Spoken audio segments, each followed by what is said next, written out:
opogore nyaka sani jomoko wacho ni ber nitiere matin ahinya.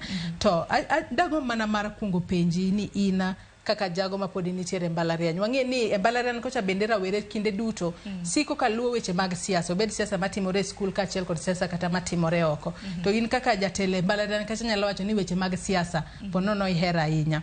Inyalo mana nyiswa ni singo kaka mage ma William Ruto noketo ne rawere kinde campaigns to mage mosechopo kare. Kamano kani migosi kata jatend piny Kenya sani amor ni everybody Kenya te recognize ni Ruto e president, the fifth, including one kaka Josiah opodwa recognize Ruto kaka president.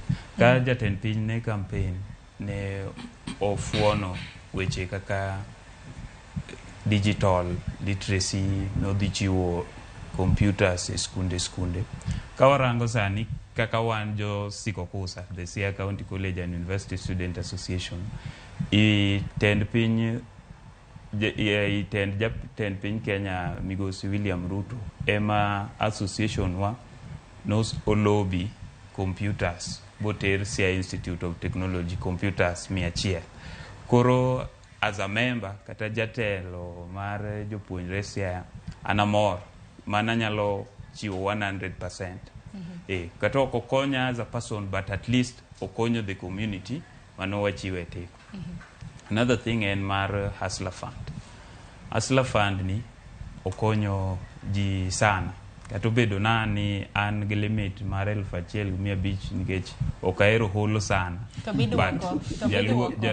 Jaluo kwacho tok sech. But an gi limit mar 1,500 ma poka holo, but at least wan kaka rawere mani mbalariany pesa no nyalo konyi kichako go kata biashara mar uso chai kitimo kamano. Another thing ma nyalo wachi gi jatend piny Kenya ni Ruto, migosi Ruto, matters to do with climate change. Oseketo kipaumbele kendo kaka ana atimo biology, Bachelor of Science in Mathematics, Botany and Zoology. Koro weche alwora go ahero sana. Ma kata king'iyo social media platforms magwa mag Sikokusa watimo march on issues to do with climate change. Kata mane wayao climate change advocacy marwa Siaya County ni waluongo CSICT mano grace the event. Koro kanyo wayudo as an association, it is giving us a platform mar kata approaching different organizations because climate change mitigation ema trend sana. Kidhi any institution idwaro support on matters tree planting iyudo. Kane waromo gi PS forestry, sani wan kaka Josiaya wayudo free seedlings kokalo kuom Kenya Forest ma Siaya. To onge oharo moro mawayude en mana the low production mag tree seedlings.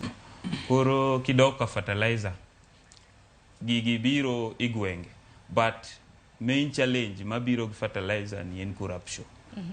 Koro sirkal mamalo wan wakwagi mana ni gi streamline, nikech aparo kata en rumors but nuwinjo chien kocha ni fertilizer moko noyud mano en county ma Siaya but county ma joma siro sirkal motegno kocha nuyudo ka senator fertilizer oyud dala senator akia, but en kamano aparo nu ulony sani weche information gi koro ung'eyo. Koro corruption ng'eng'ne ketho gini. Mogik kawacho wan kaka counties kata rowere maoki counties okinyal seyo sirkal mamalo to ini county. Koro gini nyaka chaka piny kabiro malo. Counties nyaka bed gi mikakati magiketo to gi invite sirkal mamalo gibet go pamoja mondo gine kaka ginyalo push agendas. Anamor gi Siaya Department mar Agriculture motel gi migosi Sylvester Kokoth.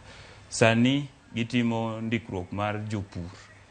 Kata sani weche enumerator jobs matimre sani anyalo submit ni through enumerator jobs ni opportunities omi yudhewa, especially sikokusa ntie. Erokamano ahinya. Aneno ka koro idonjo sirikande mag gwenge ahinya. Wang'e ni governors nochamo muma machieng' tarik 25 dwe mar 8 nyaka sani bende wang'e ni higa achiel. Tend sirikande